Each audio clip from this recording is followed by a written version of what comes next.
You are looking at Julian's pronunciation guide, where we look at how to pronounce better some of the most mispronounced words in the world, like this other curious word. But how do you say what you're looking for today?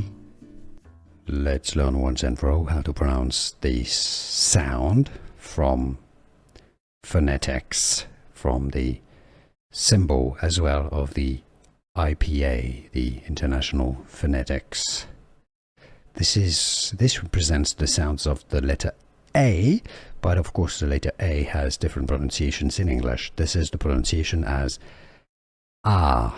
Alright, so you have different words. If you want to hear a few examples, the sound ah is presented in a few words in English.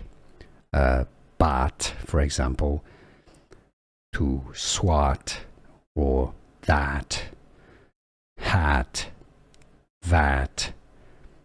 This is the ah sound. If you want to hear other alternative pronunciations of the letter A, here are a few for you right here.